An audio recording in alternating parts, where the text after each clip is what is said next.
자, 오늘 여호수아 2장 1절부터 7절 말씀을 통해서 사건이 아니라 사람을 보라라는 그런 제목으로 오늘 하나님의 말씀을 함께 증거하도록 하겠습니다. 우리 한번 해볼까요? 사람이 아니라 사람을 보라. 사건이 아니라 사람을 보라. 자, 오늘 본문 내용을 좀 보면요, 여리고의 정복에 앞서서 지금 스파이를 보내는 장면이 오늘 나와 있습니다. 2명의 정탐꾼을 지금 보냈는데요, 그들이 그곳에 가서 발각이 됩니다. 그래서 체포당하는 그 위기에 빠져 있게 되거든요. 그런데 다행히도 라합이라는 그 여자의 도움으로 그 위기에서 벗어나고 또한 그들이 돌아오게 되고, 그렇지만 또 라합은 여리고 성이 그 멸망할 때 어떻게 해요? 구원을 받게 된다는 내용이 바로 오늘 본문에 나와 있는 내용입니다. 자, 오늘 여호수아 2장 말씀을 통해서 우리가 좀 몇 가지 논점이 좀 있습니다. 그 논점을 좀 함께 좀 살펴보려고 합니다. 오늘 본문 1절을 보게 되면 정탐꾼에 대해서 그 이야기가 나오는데 우리 함께 읽을까요? 눈의 아들 여호수아가 시딤에서 2사람을 정탐꾼으로 보내매 그때 가서 라합이라 하는 기생의 집에 들어가서 거기서 유숙하더니, 여호수아가 하나님으로부터 지금 요단강을 건너가라는 그 음성을 들었습니다. 그 명령을 받고요, 실제 건너갈 때까지는 사흘 정도의 시간이 있다라는 것을 우리는 압니다. 그걸 우리가 어떻게 할 수 있느냐? 여호수아 1장 11절을 보게 되면요, 거기에 분명히 뭐라고 나와 있냐면은,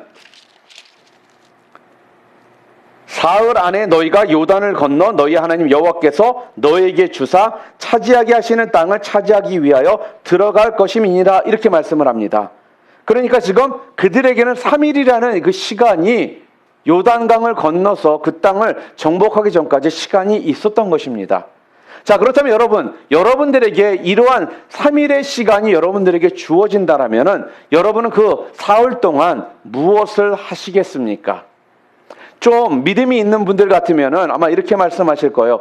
요단강을 건넌다는 게 우리의 힘으로 되는 거냐? 하나님께서 도와주셔야지만 그건 가능하다. 그러면서 주어진 그 사흘 동안 우리 함께 금식하고 기도하자, 심야 기도하자, 이렇게 말씀을 하면서 아마 이런 사람들은 보따리를 싸가지고 바로 하나님의 임재의 산, 신의 산 기도원으로 아마 올라갈 겁니다. 또한 좀 분석적이고 머리가 좀 빨리 돌아가시는 분들은 어떻게 할까요? 야, 우리가 기도만 한다고 해서 이런 것들이 다 해결되겠느냐? 우리가 찾는 데까지는 좀 우리가 찾아봐야 되지 않겠느냐? 그러면서요, 3일 동안 요단강을 어디서 건너면 좀 더 잘 건널 수 있을까라는 생각 가운데 요단강을 어떻게 해요? 좀 더 상류 쪽으로도 올라가 보고 하류 쪽으로도 내려가 보면서 좀 더 쉽게 요단강을 건널 수 있는 그런 위치를, 그런 지역을 아마 찾으려고 할 수도 있다라는 것입니다. 자, 여러분, 어떤 것이 더 좋은 걸까요? 제 생각에는 둘 다 필요한 것 같습니다. 왜냐하면 균형이라는 측면에서 본다면 두 가지가 다 필요할 거라고 생각이 듭니다. 자, 그런데 오늘 주어진 그 사흘 동안 새로운 지도자 여호수아는 무엇을 했느냐 하는 것입니다.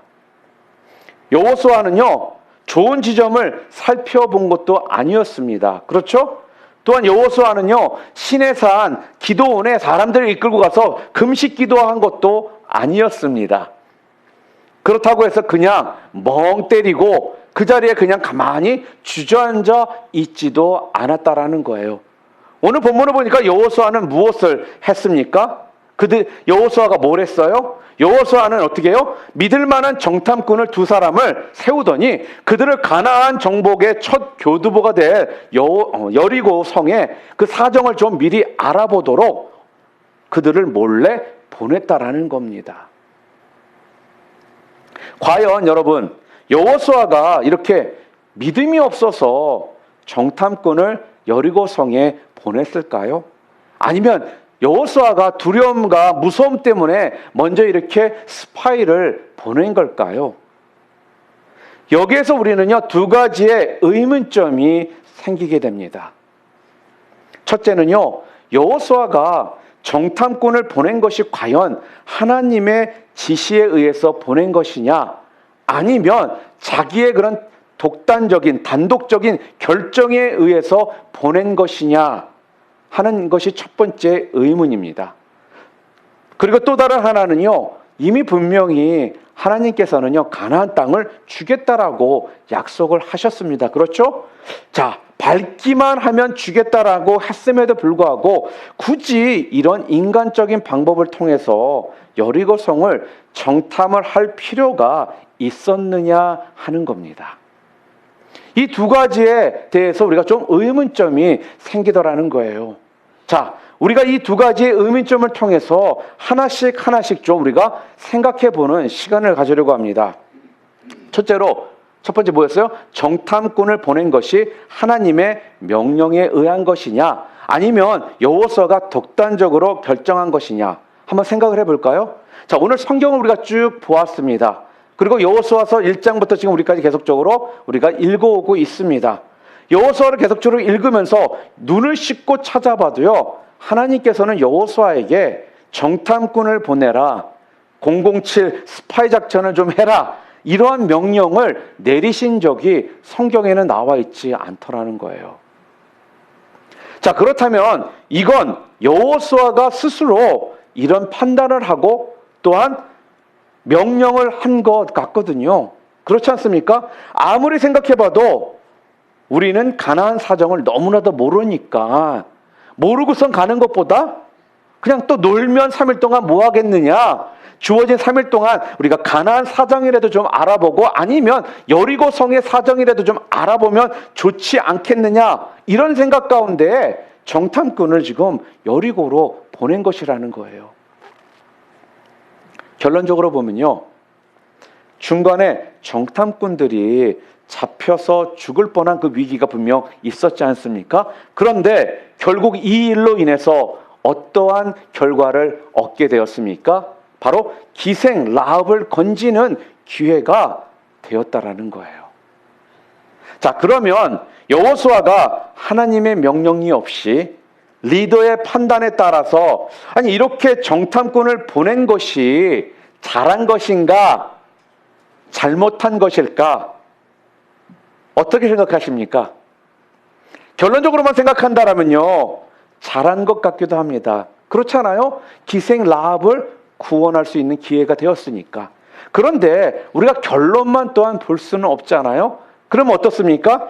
잘못한 것 같기도 하거든요. 하나님의 명령도 없었는데 이렇게 독단적으로 본인이 결정해서 갔다라는 거, 이거는 좀 아닌 것 같다라는 생각도 충분히 들 수가 있다라는 거죠. 자, 그런데요, 여기에 대해서는요, 좀 신학적인 안목과 구약적인 안목에는요, 조금 차이가 있습니다. 무슨 말씀이냐면요, 구약 시대와 신약 시대에 하나님께서 우리 믿는 사람들에게 또한 은혜를 주신다거나 인도하시는 방법이요, 같지는 않습니다. 어떻게 다를까요? 구약 시대는요, 하나님이 명령하시고 그냥 모든 것을요, 우리는요, 시키는 대로 하면 되었습니다. 하나님이 시키는 대로 하기만 하면요, 여러분과 저는요, 항상 100점을 받을 수가 있었다라는 거예요. 마치 유치원생들을 아니면 초등학생들을 다루듯이요, 우리는 그냥 시키는 대로만 하면 우리는 아주 잘하는 것이었습니다. 그런데요, 지금 여러분과 살고 있는 지금 이 시대, 이 신약 시대에는요, 그렇지가 않더라는 거예요. 구약 시대가 초등학생이라면요, 신약 시대는요, 대학생처럼 우리를 인도하시더라는 거죠. 모든 걸요, 하나하나 자신이 하나님께 지혜를 구하고 하나님께 물으면서요, 어떻게 해요? 하나님이 이래라 그래라 하는 것이 아니라 자기가 모든 것을 알아서 결정을 해야 된다라는 것입니다. 자기가 모든 것을요, 알아서 해야 한다라는 거예요. 여러분, 굉장히 자연스럽고 쉬워 보이는 것 같죠? 내가 알아서 결정하고 진행한다라는 거, 훨씬 쉽다라는 생각도 들고, 이제는 좀 편해지겠다라는 생각이 솔직히 들 수가 있습니다. 그렇지 않습니까? 그런데요, 이것이 얼마나 골치가 아프고 얼마나 힘든 건지 모릅니다. 여러분, 한국에 지금 2016년도 6월 달을 기준으로 해서요, 우리나라의 탈북자들이 지금 탈북대에서 와가지고 살고 있는 사람이 29,543명이나 된다고 합니다. 매년요 1,000명에서 2,000명 정도의 사람들이 탈북해서 한국에 와서 한국 사회에서 지금 어떻게 해요? 살고 있다라는 거예요.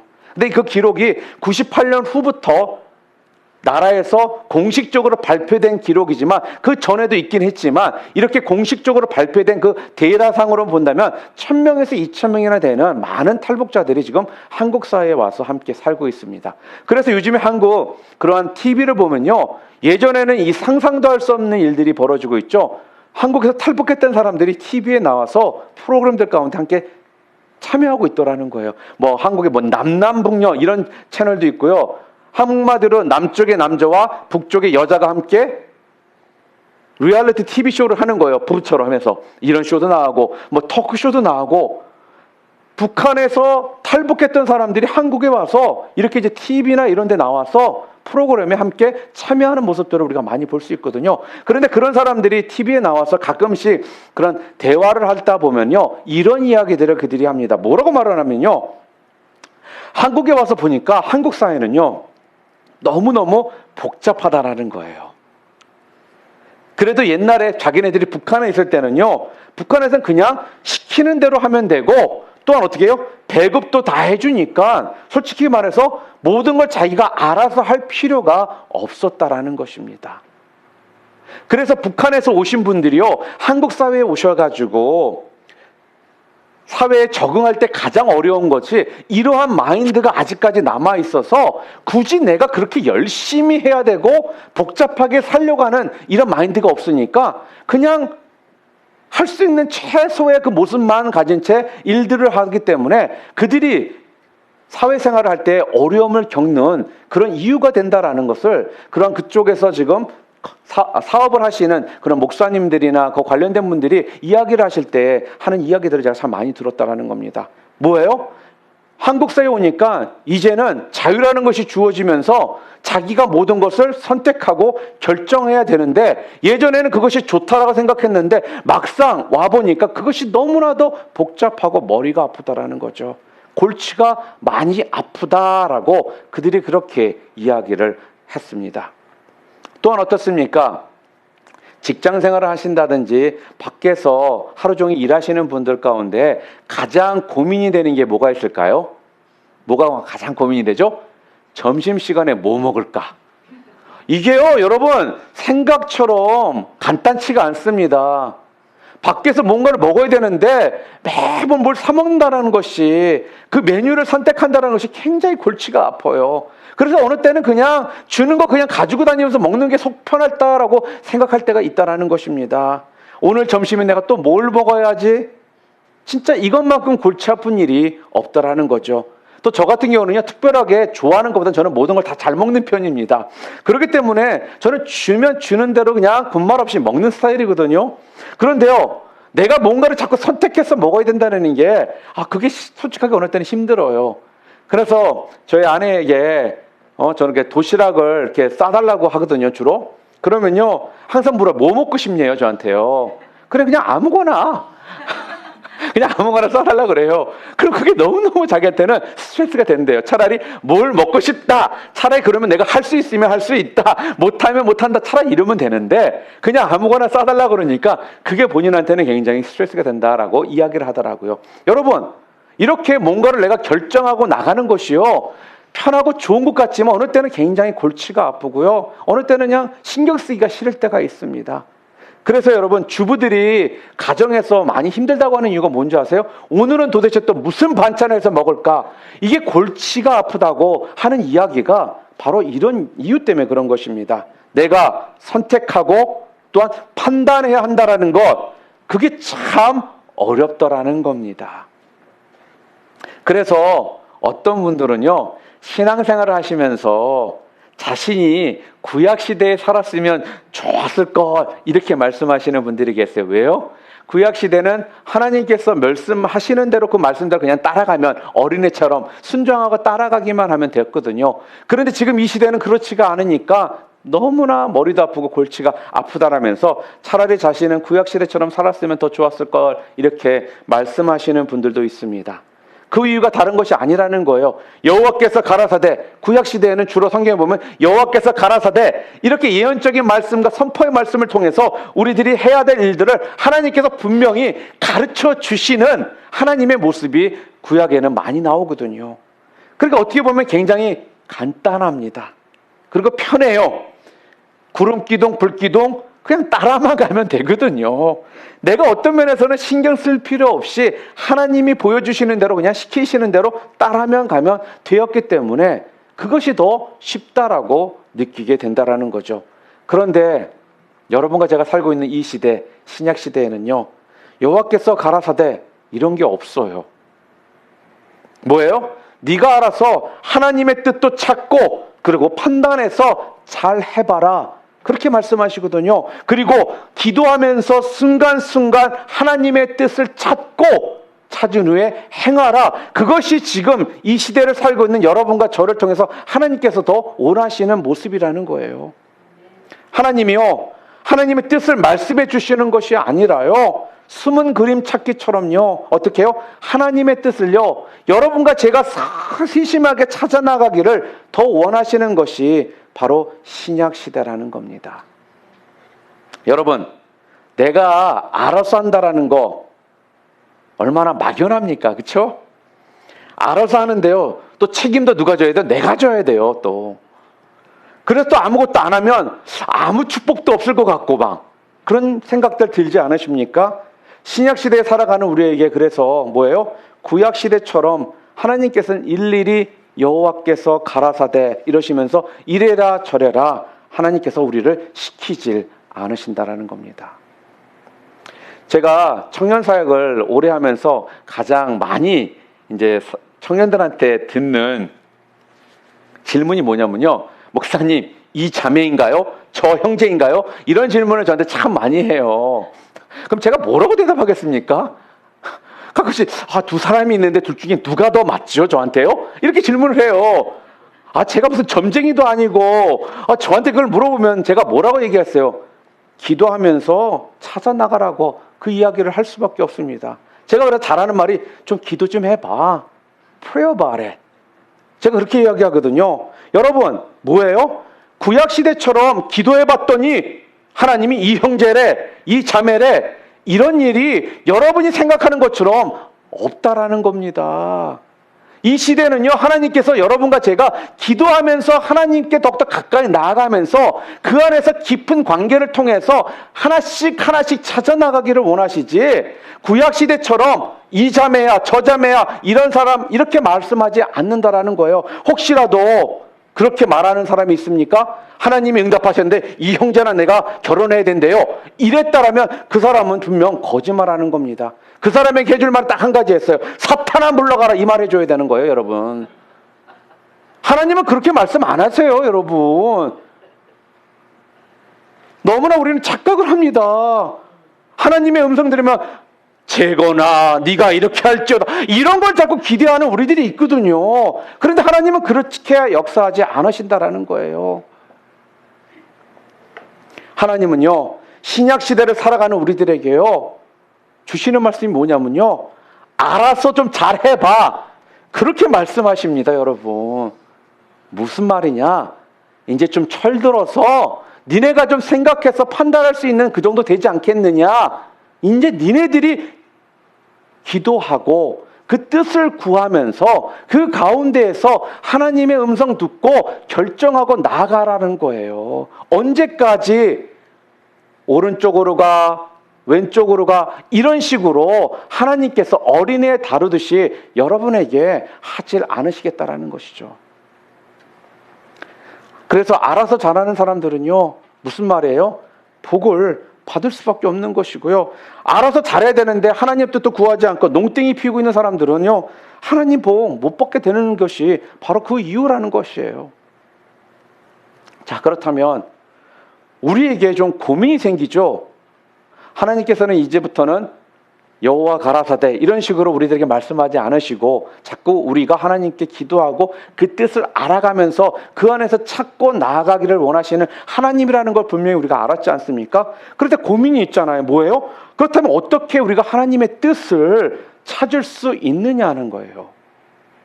하나님이 그렇게 하라고 하셨는데 그렇다면 내가 어떻게 그 뜻을 찾을 수 있을까? 그런데요, 생각보다 간단합니다. 먼저요, 기도하다가 내 마음속에 떠오르는 생각이 있지 않습니까? 여러분, 이것이 하나님의 뜻일까요? 아닐까요? 기도하시다가 생각나는 그런 생각들, 마음속에 떠오르는 생각들, 아니라는 거예요. 내 마음속에 떠오르는 생각이라고 다 하나님의 뜻이 아니라는 겁니다. 왜 그러냐면요, 우리 가운데 그런 욕심이라는 게 있거든요. 또 우리가 잘못된 생각, 우리 가운데 잘못된 것들을 집어넣어진 것들이 있을 수 있거든요. 그리고 또한 우리는요, 즉흥적으로 감정에 의해서 우리가 충동적으로 그런 생각을 할 수가 있다라는 것입니다. 그래서요, 여러분, 가끔씩 굉장히 자기 주관이 강하신 분들이 있지 않습니까? 이런 분들은 본인이 굉장히 강한 주관적인 확신이 있는 분들은요, 본인은 잘 하시면 돼요. 그런데 그것을 자꾸 다른 분들한테 강요할 필요는 없다라는 거예요. 그러면 다른 사람들이요, 힘들어져요.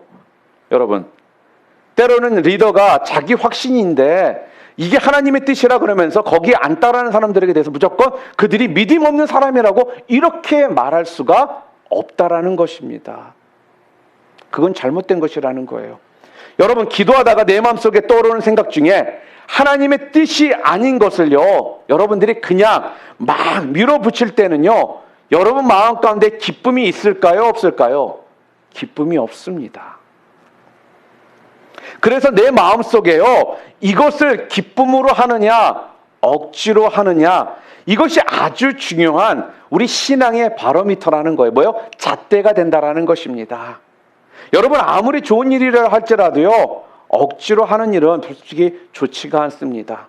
주님의 뜻이 아니라는 거예요. 세상적으로 봐도 아무리 좋은 것 같이 보일지라도 억지로 하는 것은 좋은 것이 아니라는 거예요. 왜요? 우리 가운데 기쁨과 감사하는 마음으로 하는 것이 진정 옳은 것이고, 그것이 하나님께서 여러분과 저를 통해 우리의 모습 가운데 보기를 원하시는 거라는 말씀입니다. 자, 그렇다면 우리가 신앙생활을 하면서 여러분, 기쁨이 없이 신앙생활을 한다라는 건, 그런 것은요, 무엇과도 같냐면요, 여러분들이 굶고 있는 것과 똑같습니다.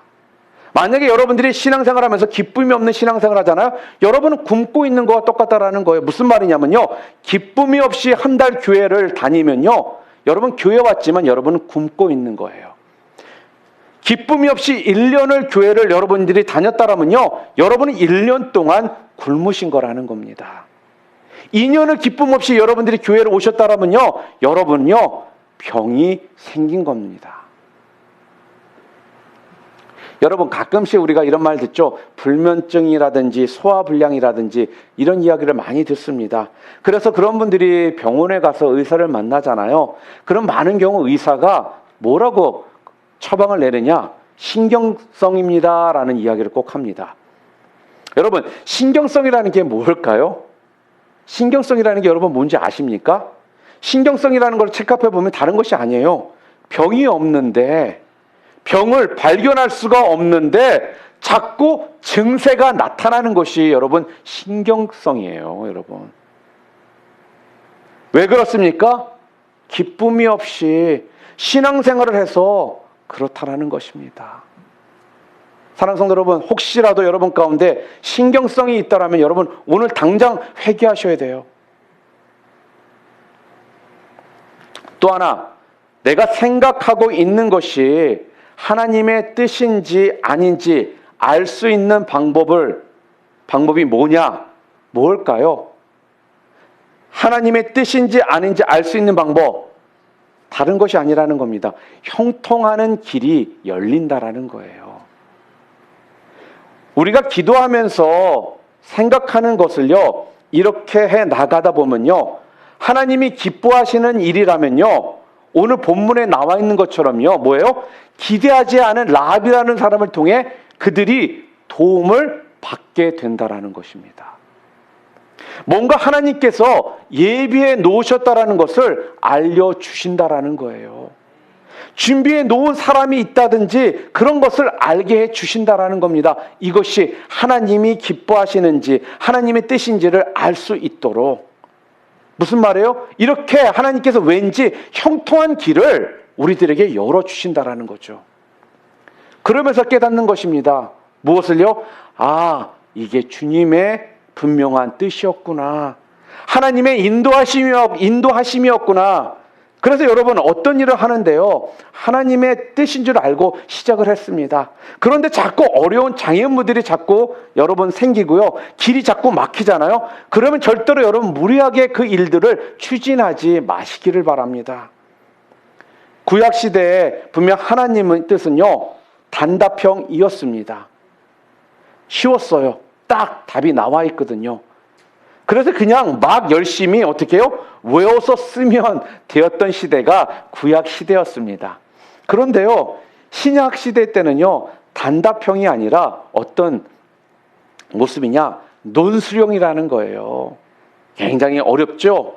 자기가 스스로 하나님의 뜻을요, 논리적으로, 성경적으로 생각하고 또한 찾고 연구하고 자기 스스로 기도를 하면서요, 그 하나님의 방법을 어떻게 해요? 하나씩 찾아가면서 풀어가야 하는 게 바로 지금 여러분과 제가 사는 이 신약 시대의 방법이라는 것이죠. 그래서 신약 시대를 살아가는 우리가 축복을 받는 방법이 뭐냐면요, 내 지각을 사용해서요, 스스로 하나님의 뜻을 생각하며 찾아 나가야 한다라는 거죠. 이 말씀은요, 보이지 않는 하나님의 방법을요, 여러분과 제가 어떻게 해요? 찾아 나아가는 것입니다. 그래서 설교를 들어도요, 좀 어렵고 힘들다고 할 수 있는 이런 성경 강해를 하는 것이요, 자꾸 들을 필요가 있다라는 거예요. 말씀을 자꾸 깊이 파고들고 그 가운데 왜 그런 상황들이 있을 수밖에 없는지에 대해서 하나씩 알아가는 것이요, 지금 당장은 딱딱하고 어려울 수 있지만 앞을 내다본다면 여러분의 신앙 안에서 여러분의 뿌리가 더욱더 깊숙이 내려가고 또 여러분의 지각과 생각하는 이런 사고력들을 여러분을 키워줌을 통해 더욱더 하나님의 말씀을 깊이 파고들고 연구하고 기도할 수 있는 여러분들로 여러분들을 만들어준다라는 것입니다. 여러분, 그래서 성경은요, 말씀을 그냥 편안히 앉아서 받아 먹으려고만 하시면 안 되는 것입니다. 자꾸요, 어떻게 해요? 생각을 하셔야 되고요, 말씀을 연구하셔야 되는 것이고요, 그 말씀 가운데 살아계신 하나님의 음성을 들으려고 하시는 여러분들이 되셔야 된다는 거예요. 그럴 때 사역을 해도요, 더욱더 분명하게 그 안에서 열매가 있는 것이고요, 또한 무엇입니까? 여러분이 누구에게 물어보실 때 그들한테 물어보기 전에 먼저 하나님 앞에 내가 기도하고 말씀을 찾아보려고 하는 이런 모습을 통해 더욱더 깊숙이 또 하나님과 관계가 형성이 된다는 거죠. 사역을 할 때 하면서 성도님들이나 또 이렇게 많은 분들이요, 저한테 상담을 하면서 저한테 목사님은 답을 잘 안 가르쳐 주신다 이렇게 이야기를 하는 분들이 있어요. 맞아요. 저는 솔직히 답을 잘 안 가르쳐 주려고 합니다.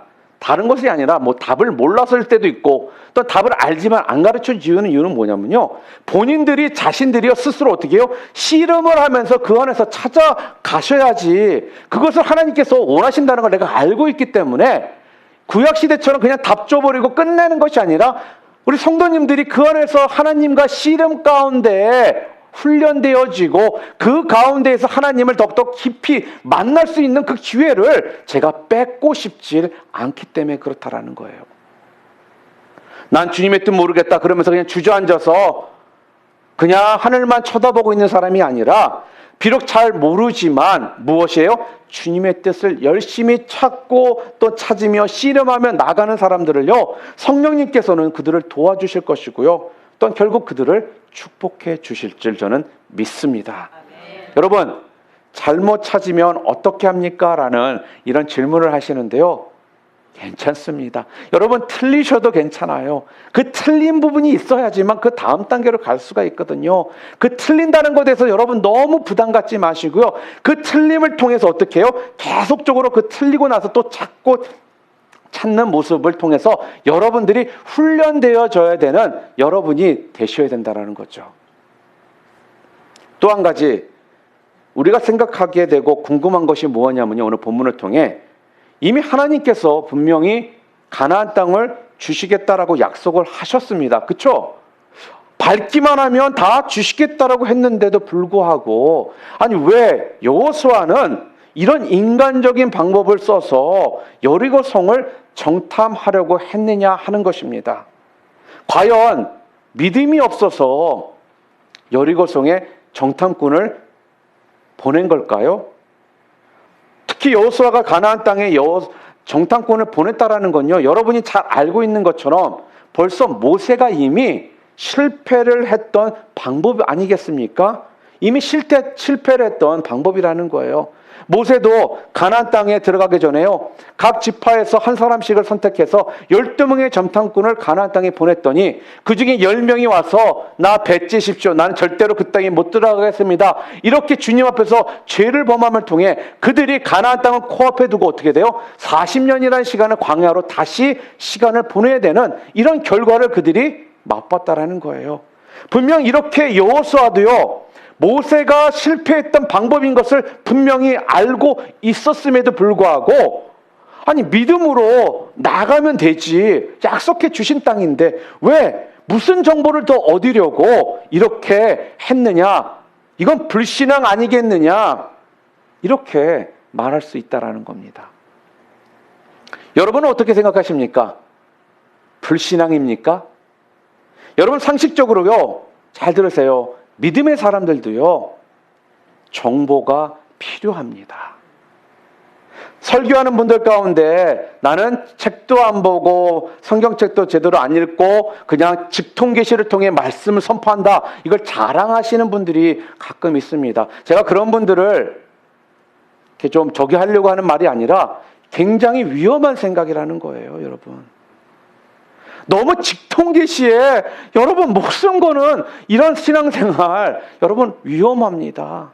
제가 지난주에 말씀드린 것처럼 특별 은총은요, 어린 신앙인들, 초보자들에게, 연약한 신앙 사람들에게 신앙을 좀 더 돕기 위해서 하나님께서 특별하게 은총을 베풀어 주시는 것이지, 신앙생활을 하면서 우리들에게 원하시는 모습은 뭐예요? 평범한 삶을 통해서 그 안에서 역사하시는 하나님을 말씀을 통해 붙잡고 나가기를 원하신다라는 거예요. 그래서 모세까지는 직통 계시를 통해 하나님이 말씀하셨지만 여호시대, 새 시대를 돌아서 여호수아에게는 뭐라고요? 직통 계시가 아니라 하나님의 말씀, 그 율법을 통해서 하나님께서 역사하시겠다라고 말씀하신 이유가 바로 여기에 있는 것입니다. 여러분, 성령이 저한테 오셔서 성령의 인도하심으로 설교를 해야 됩니다. 맞아요. 그런데요, 성령님의 인도하심 가운데 말씀을 선포할 때도요, 그래도 책은 봐야 되고요, 말씀은 내가 계속 연구를 해야 된다라는 거예요. 제가 지난주에 말씀드렸죠. 초창기 때, 전도사 때 갑자기 땜빵으로 제가 설교를 했는데 그날 아무것도 준비 안 된 상태에서 말씀을 전했는데 놀라운 은혜가 임해가지고 성도들에게 은혜가 넘쳐났다고, 그게 맞들려가지고 제가 매번 주여 오늘도 똑같은 역사가 있기를 믿습니다 하고 제가 매번 이런다면 하나님께서 저를 사용하신다라고요, 안 사용하신다라고요? 사용하지 않으신다라는 겁니다. 이러한 특별은총, 직통계시, 이런 거에 목매다는 삶을 하나님께서는 지금 이 신약시대에서 우리를 통해 보기를 원하시는 것이 아니라는 거예요. 그래서 하나님께서는 예수 그리스도를요, 이 땅에 보내주셨어요. 예수님의 그런 공생애를 통해 또 우리들에게 이러한 성경책이라는 것을 통해서 우리들이 그런 직통계시나 그런 특별은총만을 간구하는 삶을 살지 않도록 하나님이 매 순간 동행하시고 365일 24/7 함께 하시는 하나님을 만날 수 있는 길을 우리들에게 열어주셨다라는 거예요. 그게 무엇이라고요? 하나님의 말씀이라는 겁니다. 사랑하는 성도 여러분, 그래서요, 신앙생활 내가 좀 했다고 해서요, 나는 더 이상 책도 볼 필요도 없고 말씀 연구할 필요도 없고 이런 것이 아니라요, 우리는 계속적으로 책도 읽어야 돼요. 그리고 성경 말씀도 계속적으로 보고 읽고 연구해야 된다라는 겁니다. 그러는 모습을 통해서요, 성령님께서 우리들에게 더욱더 큰 은혜를 주시고요, 또 그 가운데 역사를 하신다라는 거예요. 여러분, 공부하지 않고 준비도 아무것도 안 하면서 맨날 믿음만 하는 사람들, 이 사람들 꼭 주변에 나중에 사람들 참 힘들게 하고 곤란을 그들 사람들에게 주게 된다라는 것입니다. 우리 바로 이웃에 살고 있죠. 우리 리고렌 목사님 교회가 세라벳 교회잖아요. 이 세라벳 교회가 교회 개척된 그 계기나 그 내용들을 아시는 분들은 좀 있고 또 모르는 분들도 있는데요. 리고리 목사님이 교회를 개척하기 전에 크리스 웨드라는 그 유명한 목사님이 계셨습니다. 그 목사님이요, 이분에게 자기보다 더 훌륭한 목회를 할 것이다라면서 예언과 축복 기도를 리고리 목사님에게 해주셨습니다. 얼마나 기뻤겠어요. 그리고 얼마나 흥분이 되었겠습니까? 그리고 나서 리고리 목사님이 그 예언과 축복 기도만을 믿고요, 그래, 무조건 교회 개척한다 그랬느냐? 리고리 목사님은 그렇게 하지 않더라는 거예요. 어떻게 했냐면요, 기도하면서요, 자신의 목회할 여러 지역들을요, 사전에 치밀하게 조사를 하더라는 겁니다. 그리고 계속적으로 자기 목회 철학과 또한 캘리포니아를 목회 철학과 잘 맞을 수 있는 캘리포니아의 그 세르백이라는 그 지역을요, 주님 마음을 갖게 되고 거기에 교회를 개척하게 된 거거든요. 그래서 그 지역에 거주하는 불신자들을 대상으로 또한 여론조사도 하고, 그래서 그 지역에 맞는 새로운 그런 교회의 모습으로 거기 개척되어서 지금은 세계에 영향력을 주는 그러한 교회로 지금 이렇게 하나님께서 그 교회를 사용하고 있다는 것입니다. 여러분, 무슨 말씀입니까? 축복 기도, 예언의 기도, 주십니다. 그러나요, 우리가요, 그것만 붙잡고 그냥 가는 것이 아니라요, 우리가 계속적으로 어떻게 해야 된다라고요? 기도하면서, 또한 정보도 또 우리 가운데 필요하다라는 것입니다. 양자의 균형이 그래서 중요하다라는 거예요. 그래서 우리가 하나님의 일을 할 때요, 인간적인 정보나 지식이 전혀 필요 없다, 그건 믿음 없는 태도이다, 그렇지 않다라는 것입니다. 지혜도 필요하고요, 정보도 또한 중요한 것입니다. 그런데요, 여기서 중요한 것이 무엇이냐면요, 인간적인 정보나 지식보다, 또한 인간적인 정보나 지식은요, 어디까지나 보완적인 것이 되어야지 정보나 지식이요, 하나님의 약속보다 우선순위가 되어서는 안 된다라는 거예요. 왠지 아세요? 바로 모세 시대의 그 정탐꾼들은요, 실패할 수밖에 없었던 이유가 무엇이었습니까? 분명 그들에게 정탐꾼을 보냈습니다. 그런데 그들이 실패했던 이유는 다른 것이 아니라 정탐했다라는 자체가 문제가 되었던 것이 아니라 자기들이 얻었던 정보를요, 하나님의 약속보다 더 중요하게 생각했기 때문에 그들이 실패를 했다라는 거예요. 정보가 하나님의 약속보다 위에 있었기 때문에 그들이 무너질 수밖에 없었다라는 것입니다. 제가 처음 교회를 개척하고 준비할 때 참 책도 많이 읽고 또 주변의 선배 목사님들에게 많은 또 조언을 얻었습니다. 그렇다 보니까 그 이야기를 들으면서 어디에다 교회를 개척해야 될까라는 생각이 참 많았거든요. 그래서 플루톤도 생각했었고 애나임도 생각하고 참 많은 곳을 좀 알아봤어요. 그런데요, 플루톤이나 애나임 쪽을 먼저 처음에 생각을 했었는데 이상하게 길이 안 열려요. 그리고 뭔가를 좀 어떻게 개척하고 계약을 해야 될 수 있는 상황이 됐는데 내 마음 가운데 별로 기쁨이 없는 거예요. 그리고 또 그런 것들이 쉽게 그냥 깨어지게 되고 막 그러더라고요. 그러다가 전혀 생각지도 않게 어디에 우리가 교회를 먼저 개척을 했어요? 바로 얼바인 보로와 레이크포스 보로. 그것도 또 교회 건물이 어디에 있어요? 인더스트리얼 그런 빌딩 안에 있어서 아는 사람만 찾아갈 수 있는 그 교회에다가 딱 우리를 주님께서 딱 집어넣어 주시더라는 거예요. 그러고 나서 1년 후에 우리가 또 어디로 왔습니까? 바로 이 터스틴 지역으로 하나님께서 오게 하셨다라는 것입니다. 전혀 내가 생각하지 못했던, 내가 가지고 있던 정보와는 전혀 다른 길로 하나님께서 인도해 주시더라는 것입니다. 무슨 말씀입니까? 맞아요. 정보가 필요하고 또 우리가 지식적인 것도 분명 필요합니다. 그러나 그 정보와 지식은 하나님의 약속, 하나님의 인도하심에 필요한 부분 가운데 함께 할 수 있는 것이지, 그것들이 하나님의 약속과 인도하심보다 먼저 우선순위가 되어서는 안 된다라는 것입니다. 오늘 여호수아가 스파이를 보낸 건요, 믿음의 사람도 스파이를 보내서 정보를 얻을 줄 아는 지혜가 있어야 된다는 것을 간접적으로 우리들에게 지금 보여주고 있는 내용이라는 거죠.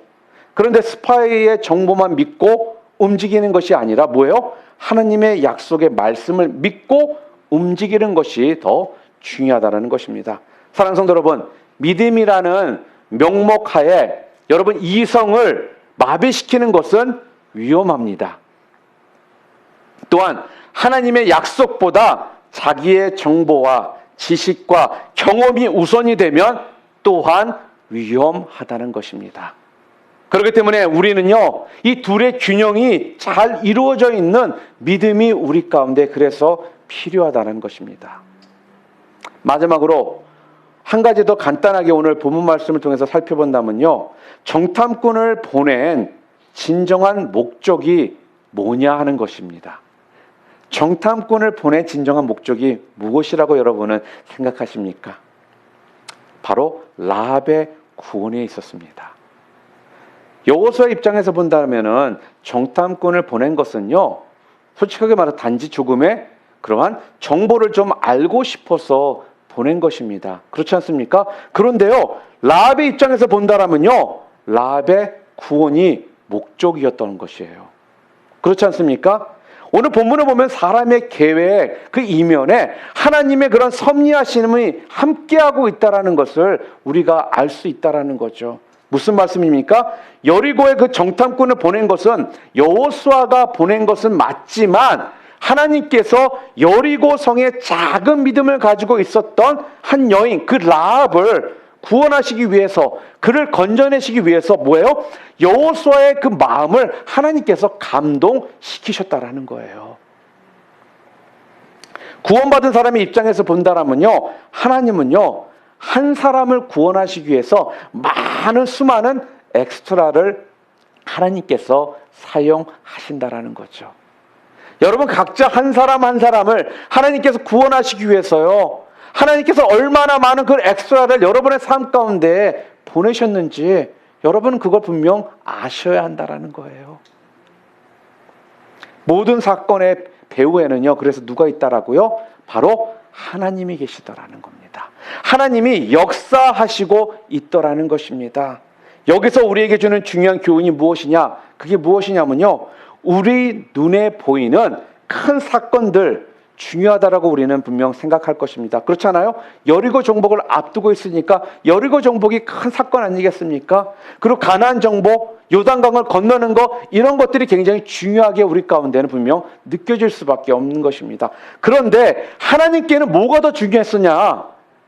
여리고성을 정복하는 것도 아니요, 가나안 땅을 정복하는 것도 아니요, 요단강을 건너가는 것도 아니요, 뭐였습니까? 그 큰 사건 속에서 더 중요하게 하나님께서 우리들에게 말씀하시는 것은 바로 그 작은 한 사람을 하나님은 더 중요하게 여기시더라는 것이죠. 큰 여리고 사건을 앞두고요, 작은 믿음을 가지고 있었던 이 라합을요, 하나님은 건져내시는 것이 중요하셨다라는 겁니다. 여러분, 여기에서 또 한번 우리가 깨닫는 게 무엇입니까? 교회는요, 사역이나 큰 사건, 일들이 더 중요한 것이 아니라 한 영혼이 더 중요하다라는 거예요. 하나님은요, 그 한 영혼을 찾기 위해서 그 많은 엑스트라들을 통해서 건져내려고 하시는 것이 하나님의 마음이라는 겁니다. 그래서 우리가 교회가 부흥되고 커지는 것이 그냥 보여지는 것으로 중요한 것이 아니라요, 우리 주변에 그 한 영혼, 사람들에게 지금 소외되어 있고 사람들이 관심을 받지 못하는 그런 상황 가운데 놓여 있는, 그러나 그 믿음 가운데 하나님께서 구원하기를 원하시는 그 한 사람의 우리가 마음이 어떻게 된다라고요? 더 나아가야 된다라는 겁니다. 여러분, 이 여인이 하나님을 믿는 믿음을 가진 건 누가 알았을까요? 아무도 몰랐습니다. 아무도 이 라합이라는 이 기생 여자가 믿음이 있었다라는 걸 알아주는 사람이 아무도 없었다라는 거예요. 그런데요, 하나님께서는 그 작은 그 여인을 주님께서는 알고 계셨고, 또한 생각지도 못한 방법을 통해 건져 주시더라는 겁니다.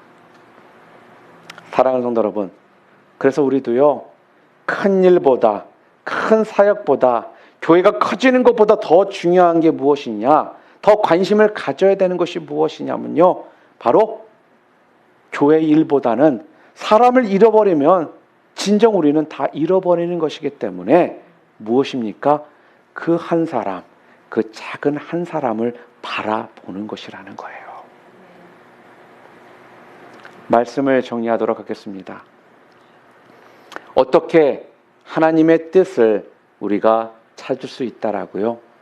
하나님의 뜻은요, 여러분과 제가 하나님과 가까이 나아가고 하나님과 관계를 통해 기도하면서 찾으라 하셨는데, 그럴 때 그것이 하나님의 뜻인지 아닌지를 알 수 있게 해주시는 것이 무엇이라고요? 우리 마음 가운데 기쁨과 감사하는 마음을 주신다라는 겁니다. 그러면 그것이 무엇이에요? 하나님의 뜻이라는 겁니다. 또한 하나님은 어떻게 우리들에게 하나님의 뜻인지를 알게 해주신다라고요? 하나님께서는요, 형통하는 길을 우리 가운데 열어주신다라는 거예요. 돕는 손길을 보내주시고요. 또한 길들을 열어주시고요. 장소를 열어주시고요. 이런 식으로 하나님께서 하고 계시다라는 것을 알 수 있도록 주신다라는 겁니다. 그리고 믿음의 사람이라도 우리는 분명 정보가 필요합니다. 무슨 말씀입니까? 말씀을 연구도 해야 되고요. 말씀을 깊이 묵상도 해야 되는 것입니다. 그런데요, 그 정보보다 더 중요한 것이 무엇이에요? 하나님의 약속임을 여러분 잊지 마시기를 바랍니다. 그리고 마지막으로 방금 전에 말씀드린 것처럼 언제나 사람을, 그 작은 사람을, 한 사람을 먼저 바라볼 줄 아는 그런 믿음의 사람들 여러분 모두 되시기를 주님의 이름으로 축원합니다.